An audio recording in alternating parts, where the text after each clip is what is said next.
Tem gente do Brasil inteiro aqui mandando um monte de pergunta aqui pelo YouTube, pelo chat. Mas tem uma pergunta que é básica e talvez até um pouco de falta de reconhecimento da história por parte do povo. Você foi um dos articuladores, se não o principal articulador do Plano Real, que deu estabilidade para o Brasil. Nós hoje, estabilidade econômica para o Brasil, nós hoje temos aí uma carga tributária, Ciro, praticamente de 40 e poucos % do PIB, a gente paga imposto. Quer dizer que é a mesma coisa a gente trabalhar de janeiro até meados de maio aí para pagar imposto para o governo. Numa realidade de um governo, você sabe fazer, economista, já fez no real, quais os caminhos? Seria um imposto único? Quais os caminhos para baixar, tirar esse peso do Estado das costas de quem produz? A gente só acha a solução dos problemas, Paulo, se a gente entender o problema.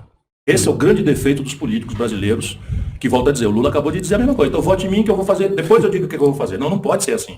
O nosso contrato, meu com o povo, tem que ser o que é que eu penso em fazer e você se concorda comigo ou não. Então veja, eu fui ministro da Fazenda do Brasil, ajudei a fazer o Plano Real, eu sei administrar a economia brasileira, conheço todos os seus potenciais, fragilidades, etc., por dever mesmo, eu me dedico a isso há 40 anos. 40 anos, governei um estado, fui ministro da Fazenda, fui ministro da Integração Nacional, governei uma capital, fui deputado federal mais votado do país, eu estou só apresentando aqui meu currículo, não é? Até secretário de saúde eu fui para poder resolver uma crise, não é, na saúde pública e acumulei também muita vivência nessa área. A carga tributária brasileira, quando eu era ministro, era 27% do PIB. 27% do PIB. A dívida pública brasileira era 38% do PIB. 38% do PIB. Você praticamente, com um ano de arrecadação, você quase pagava a dívida toda. E o Brasil tinha ativos privatizáveis, sem muita polêmica, tipo mineração, Vale do Rio Doce, tipo siderurgia, que é uma coisa que, telefonia, não tem muito problema, não tem muita indagação ideológica, você privatizar isso, mas eu respeito a opinião de todo mundo. 100 bilhões de dólares nós tínhamos. Olha o que aconteceu nesse projeto estúpido que está mandando no Brasil até hoje. A carga tributária, que era 27%, virou 33,5% do PIB. Você falou em 40%? 40% é a carga tributária sobre os pobres e a classe média. Porque o Brasil virou paraíso fiscal dos super ricos. Mas na proporção do PIB, já é uma carga tributária muito alta, 33,5% do PIB. O Bolsonaro tomou posse com 32%, aumentou 1% do PIB, tendo prometido, jurado, para os 4 governos, que não ia aumentar a carga tributária. Está aí, 33% do PIB. Aqueles 100 bilhões de dólares foram torrados. E a dívida pública, que era 38% do PIB, que tinha levado 500 anos, hoje está quase 90% do PIB.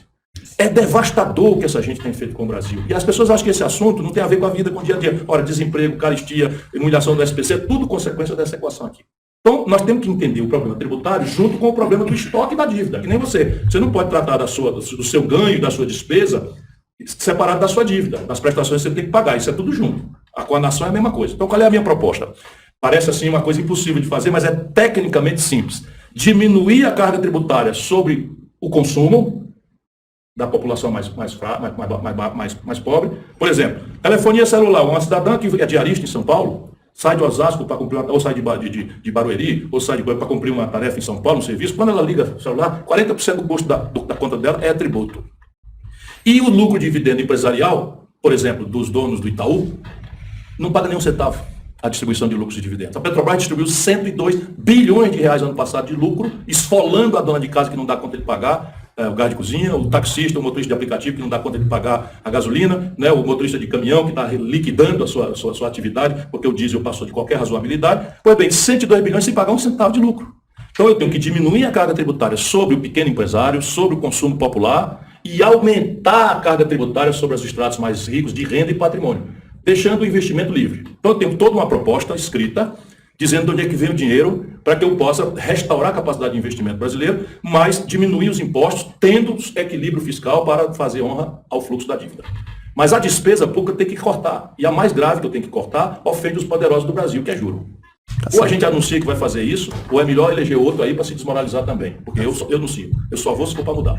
Tem muita gente participando do Brasil inteiro, muitas perguntas chegando pelo WhatsApp. Eu vou passar aqui no cantinho pro Ciro, e aí ele vai respondendo aquele achar interessante e registrando também participação do Brasil inteiro aqui pela Com Brasil, no canal, pelo canal 28 da Sky, Oi Vivo, GVT. Gente mandando suas perguntas.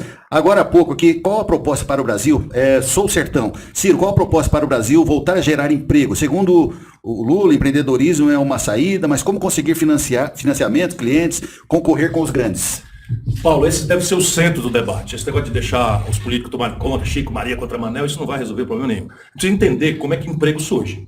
Eu quase que eu vou falar aqui uma bobagem, mas que é o Lula, por exemplo, parece que desaprendeu, logo ele, né, que vem de ter sido um trabalhador na indústria. Ele nasce como líder sindical, um trabalhador na indústria. Então só existe emprego se a economia crescer acima dos ganhos de produtividade. O que é ganho de produtividade? É a troca de gente por máquina. Então, estou ali em Ribeirão Preto, há 20 anos atrás, tinha 76 boia fria com facão na mão, cortando cana para botar em cima do caminhão. Vem uma colheitadeira, acabou 76 empregos, isso não volta mais. Ou eu boto a economia para crescer acima desses ganhos de produtividade, que é a troca de gente por máquina, ou esqueço emprego. Depois, a economia só cresce se, além de cobrir os ganhos de produtividade, que é a troca de gente por máquina, eu der um sinal para os jovens, que numa conta de 2 milhões por ano, no Brasil, ainda chegam ao mercado de trabalho, procurando uma oportunidade com gravíssimos problemas de qualificação. Então, de novo, você tem que achar um nível de crescimento que cubra o ganho das máquinas, que cubra a chegada dos jovens ao mercado de trabalho. No caso brasileiro, para quem tem profundidade e experiência, nós temos que crescer 5% a economia por ano para cobrir isso e começar a atacar o estoque de quase 12 milhões de desempregados abertos, mais 4 milhões de pessoas que procuraram emprego, desistiram, que o IBGE tira da estatística de desemprego e bota na estatística do desalento. Mas é gente que precisa comer, que precisa pagar o aluguel, precisa pagar a prestação, enfim, precisa se transportar até para procurar emprego. Então, 12 milhões, com 16 milhões de desempregados. E quando você olha o tipo de emprego que o IBGE está anunciando que existe no Brasil, crescentemente é um emprego colhido na informalidade mais selvagem da história.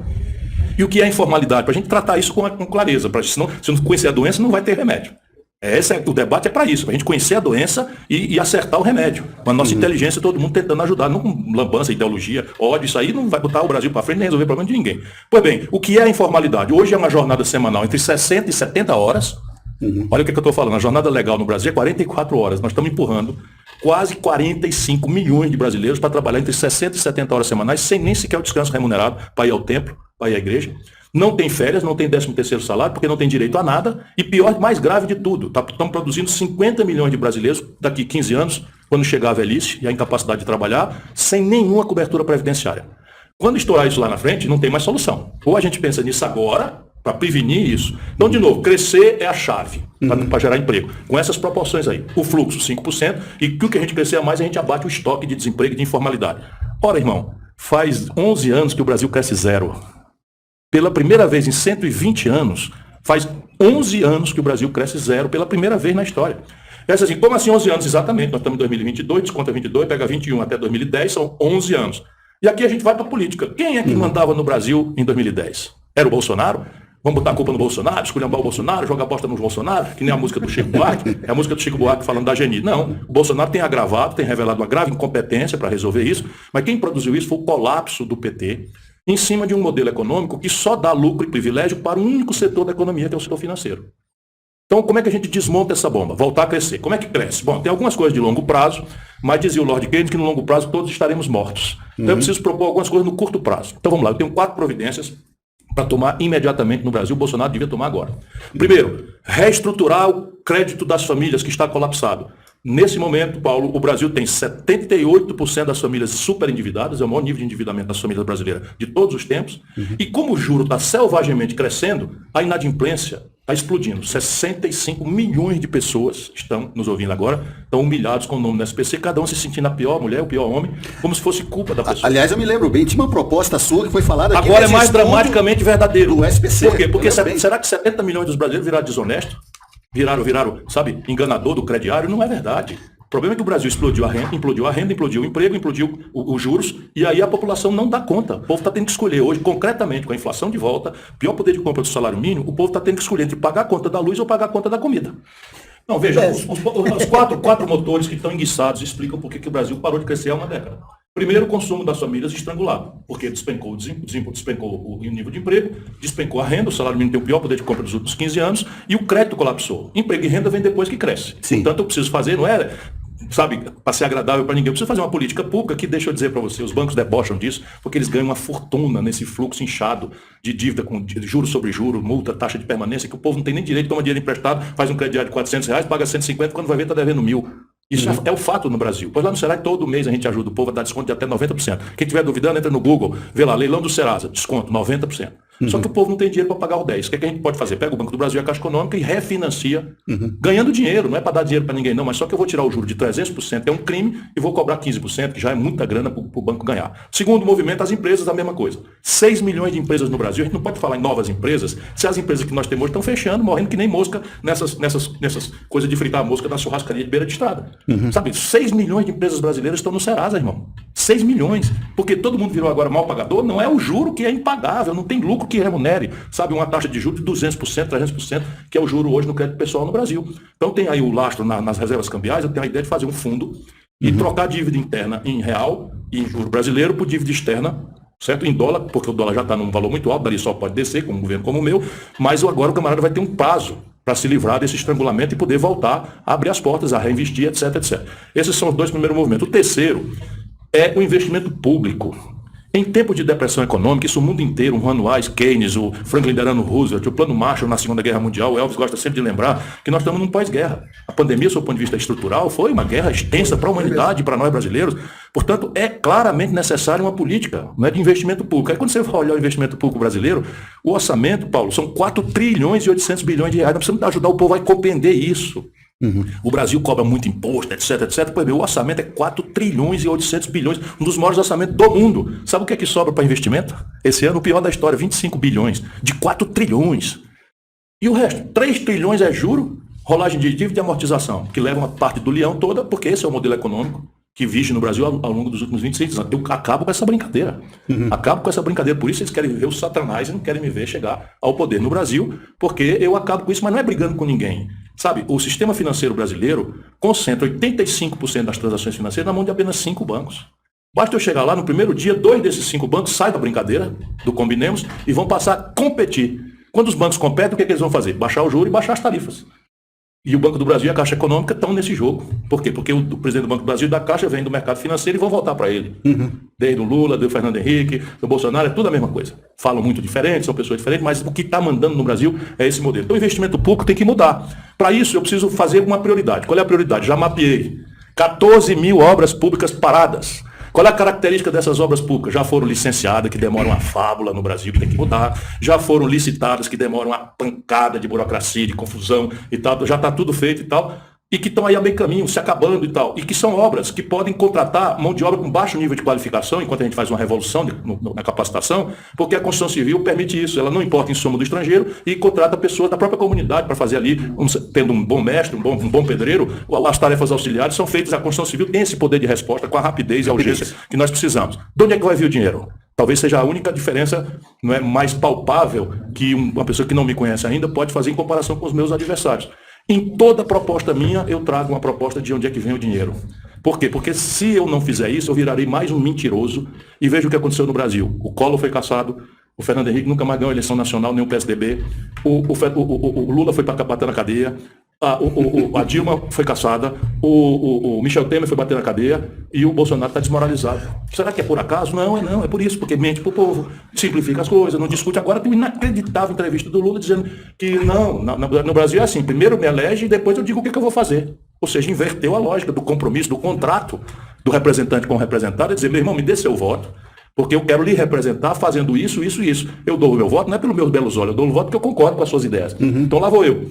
No Brasil hoje, 350 bilhões de reais por ano é a renúncia fiscal. Renúncia fiscal não é sonegação. É aquilo que o camarada deve, mas o governo faz um favor e perdoa, não cobra. Então vou dar um exemplo para vocês, para não cansar muito o seu telespectador, mas só para dizer de onde é que vem o dinheiro. Eu acho 70 bilhões aí se eu cortar só 20%. Acabou o déficit nesse passo. Você vê como as coisas tecnicamente não são difíceis no Brasil. A dificuldade é política. Sim. Então veja, na cesta básica, o lobby, a corrupção, meteram salmão, queijo suíço, filé mignon, coisa que o povo só vê na novela da Globo. Pois bem, a dispensa de imposto desses lobbies aí, importadores inclusive, dá 8 bilhões de reais por ano, irmão. Com 8 bilhões, só para as pessoas terem uma noção, eu boto 1 milhão de crianças brasileiras da periferia numa creche em tempo integral top, permitindo que os pais possam ir para a batalha da vida, deixando o filho bem alimentado, bem cuidado, com boa higiene, com socialização, com carinho, etc, etc. Para dar o exemplo, eu estou dando aqui exemplo disso aqui, mas são 70 bilhões. Eu proponho cobrar um tributo sobre grandes fortunas, mas não é nada exorbitante, é 0,5%. 0,5%, ou seja, a metade de 1%, ou seja, 50 centavos a cada 100 reais de riqueza, apenas daquelas fortunas acima de 20 milhões de reais. Só para vocês terem ideia, sabe quantos brasileiros eu alcanço? 58 mil. Nós somos 210 milhões de habitantes. Eu atingo com esse meu imposto 58 mil. Tamanha a selvageria da concentração de renda no Brasil. Sabe quanto é o recado? 70 bi. Se eu estou dizendo que está sobrando 25, eu já botei 140 na mesa. E aí eu posso dizer de onde é que vem o dinheiro para fazer a reanimação da economia, emprego, renda, para que a gente volte a crescer 5%, ganhe das máquinas, ganhe da chegada da juventude e o país então possa aspirar a um novo projeto de desenvolvimento. Porque o quarto movimento, faltou o quarto movimento. O quarto movimento é um processo de interrupção da destruição das indústrias. Só em São Paulo, o Brasil assistiu nos últimos desmantelo da Dilma para cá, fechar 17 mil indústrias. Só em São Paulo, aqui na região de vocês, 17 mil indústrias fechou. Representa quantos empregados isso? Olha, desgraçadamente, uma grande indústria dessa emprega 200 pessoas. Mas tem indústria, por exemplo, a LG, que fechou semana passada em São Paulo, botou 1.000 irmãos nossos na rua. 1.000. Por que ela está fechando? Mas Ciro, tem mercado? Qual a receita? Porque tem aí, o chinês está com todos os produtos. Qual a receita para nós? Pois deixa eu lhe dizer aqui, vamos responder com a experiência dos outros. Se a gente não quiser aprender a boa ciência, vamos responder com a ciência dos outros. Eu já era taludo e me entendia por gente. Em 1980, eu já me dava a estudar, meu primeiro mandato, eu tinha 25 anos, fui eleito em 82 deputado estadual. Pois bem, naquela data, irmão, em 80, que é ontem, a indústria brasileira era 6 vezes a indústria da China. 6 vezes a indústria da China, a indústria brasileira. A participação do Brasil no comércio mundial era 1% e o da China 1%. Só que nós tínhamos 150 milhões de habitantes e a China já tinha 800 milhões de habitantes. Irmão, hoje a China é 16 vezes a indústria brasileira e a China tem quase 18% do comércio do mundo e o Brasil está atolado no mesmo 1%. Ô, irmão, era um pouquinho. O que aconteceu? O que aconteceu é que a política brasileira virou essa coisa de Fernando Henrique e Lula, demagogia, conversa fiada, falta de debate sério, e aprenderam uma coisa, qual é? Mexer na taxa de juros para agradar os grandes barões, e quando a taxa de juros vai muito para cima, a nossa moeda se valoriza artificialmente na frente do dólar. Aí está a explicação. Juro alto demais e dólar barato demais durante esses 30 anos, destruíram a indústria nacional brasileira, mas fizeram a farra de meia dúzia de especuladores financeiros, que estão no governo.